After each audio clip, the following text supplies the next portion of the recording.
Welcome back, ladies and gentlemen. Today, I'm going to be showing you some of the ways that we will sand cabinet doors.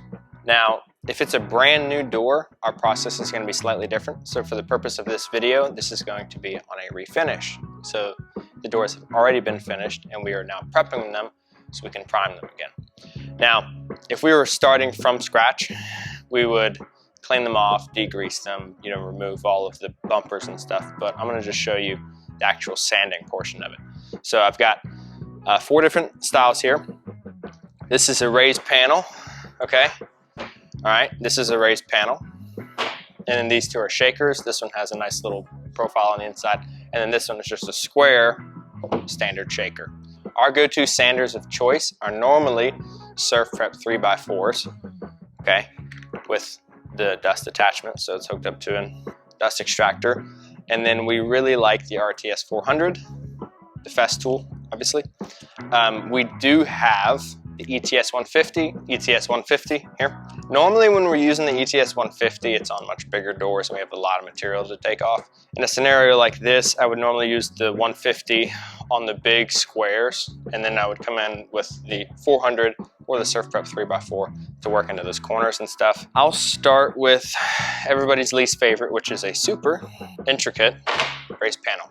This is actually a really cool door, but for the refinisher, it is a little bit of a nightmare. So yeah, we'll just bite the bullet and do that one first. When it comes to sandpaper, we have Surf Prep 3x4, 180, 220. Actually, scratch that. 320, 220, 180. And then fine or very fine pads. That's normally our step up there. We will very seldom go down to 180 on a refinish because most industrial grade coatings, they won't fill 180. With the exception of 1108 if you put it on heavy enough. A lot of times that scratch pattern will show through to the next coating. And we don't want that because then we got to sand with 220 to try and just get rid of scratch patterns or like the swirls and stuff left from the 180. And we don't want to have to deal with that as much as possible because we are in it for money, not for charity of doing things the wrong way. For this one, it's a very small door here, so I really will probably just do most of it by hand, and then all of the flat surfaces I'll do with the 3x4 Surf Prep, but then everything else by hand. And the easiest way to do it by hand is either to use the foam pads, right, or sometimes we'll buy bulk of these guys. Doesn't matter on the brand, really doesn't matter on the grit as long as it's above 220. So these are actually 600 because sometimes we like those, but super easy to use. When it comes to this guy, I will go down to 220. Anytime you're trying to sand something flat and get it ready for paint, we never start at 320. 320 is like that final pass of just making sure everything's perfectly flat. So we'll start with 220 here. Make sure our guy's on. And he is. Now, depending on the desired finish, we normally won't try and burn all the way down to bare wood.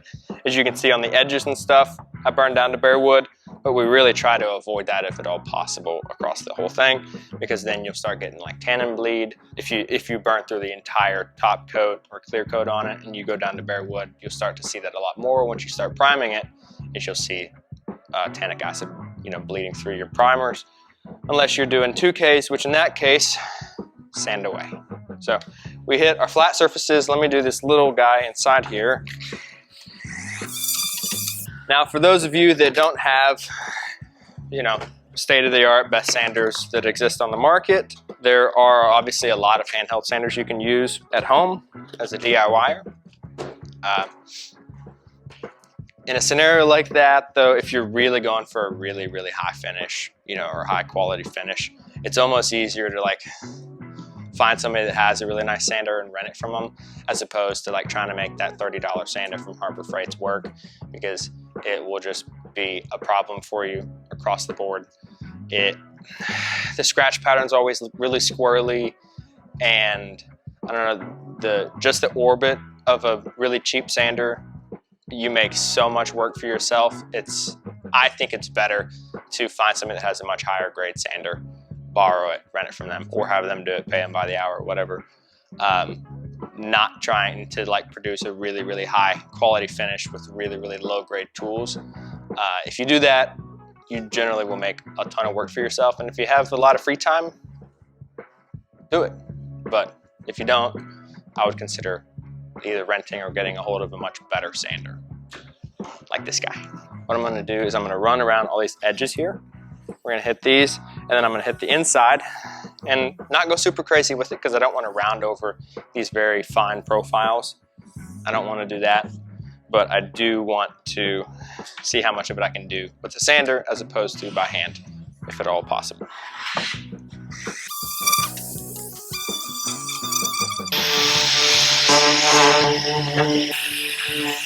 All right, on this inside here, we can see that it's obviously fuzzy or it's hazy, right? That is a good indication that you have sanded everything evenly. On this other side, it's still shiny, right? On this side that I've sanded, everything is even and uniform with that haziness. That's what we want to see. If there's anywhere where it's splotching, it's still shiny, most likely your sandpaper didn't hit it, so you need to do it again because we want everything to be sanded uniformly.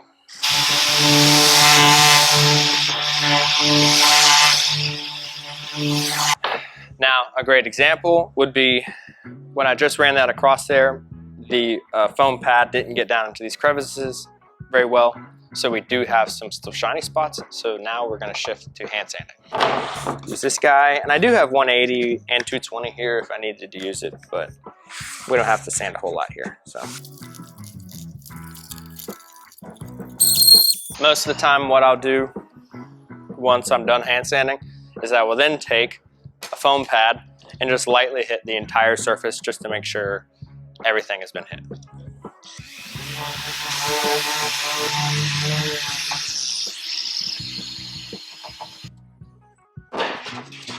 There you have it. This door is perfecto. This one's not as crazy, but still relatively intricate here. So we will take this guy. We're gonna go to 220 again. And we're gonna, again, sand all the flat areas first. This is a big enough drawer or door that you could actually go to one of the Festool sanders, the bigger sanders. But I'll just stick with this guy for this one.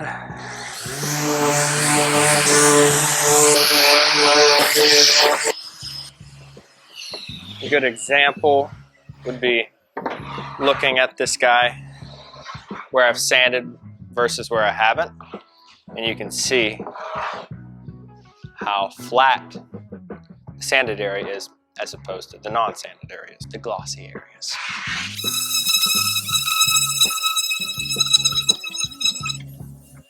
I'm gonna go to the foam to get the inside, to get these edges here, or this inside 45 profile. I think it's a 45-degree angle. It might not be, but for the semantics of this video, we're gonna just go with it being 45.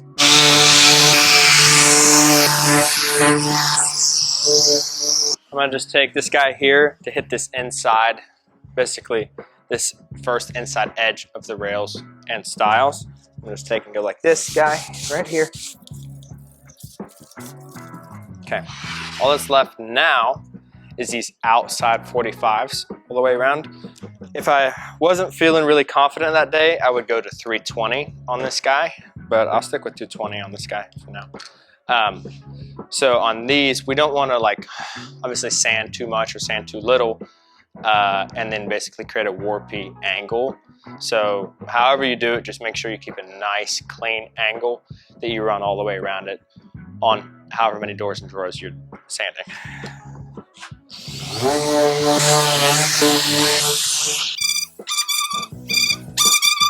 That one is ready to be primed after it's vacuumed. Make sure you vacuum all your stuff afterwards, people. You can do microfiber and denatured alcohol or acetone or whatever you choose to do. We normally stay away from tack cloths, getting stuff ready to be sprayed. You can use those, but we really like vacuums. Next up, we're working our way down. Oh man, it's getting so much simpler around here. Just the way we like it. On this guy, again, we'll stick with our 3x4 here.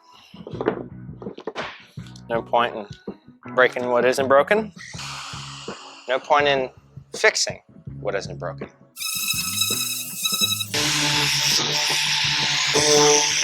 Now, on this kind of like rounded cove here, I'm gonna just sand it by hand. Gorgeous. Not sure why I'm using the sander that we didn't keep the pad saver on, but ladies and gentlemen, when you have surf prep sanders, make sure you keep pad savers on them, or else your foam pad will do one of these, and it's so annoying. We're Gucci. Last up, the most sensible door. Honeymoon destination. Square shaker door. All right, we've got pretty much all of that sanded. Now all that's left is this inside edge of the rails and stiles that we will again do by hand. Now I know it's hard to tell right now, but one of the ways that we know whenever you're done sanding without having to feel it is by the sound it makes. I remember the first time I explained this to anybody, I got the craziest looks. But whenever a door or a surface is rough, it makes a rougher sound when we're sanding it. As it gets smoother, it starts making less and less noise. So that's one of the ways you can actually tell if something is ready to be sprayed or it's finished. Let me see if I can get close enough for it.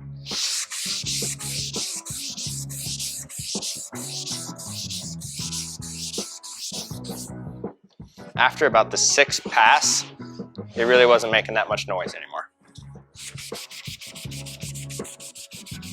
We'll have to get a studio mic in here so y'all can experience all this goodness. One more thing, when you're doing any sort of door for that matter, parallel light or light that is at the same level as what you're sanding will make all the difference in the world, because anything can look great once you take a sander to it and you're like, oh, it's flat, it's smooth. It's like, yeah. Is it gonna look good once you get it on top of a cabinet, 7 or 8 feet up and there's a floodlight directly above it that's just showing every imperfection on that door? No, it's not. And we want it to look good there.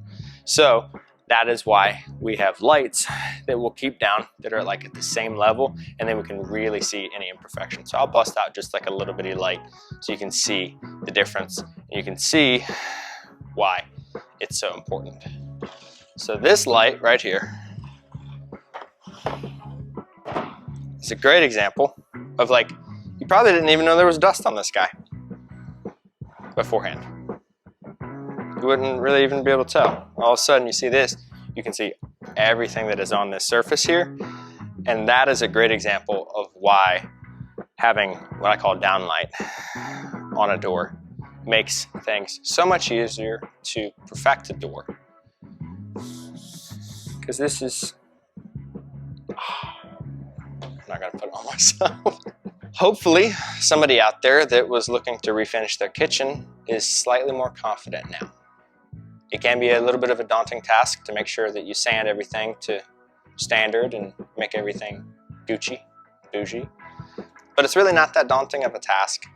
You just gotta be willing to trial and error on some stuff, sand on the backside of some doors first.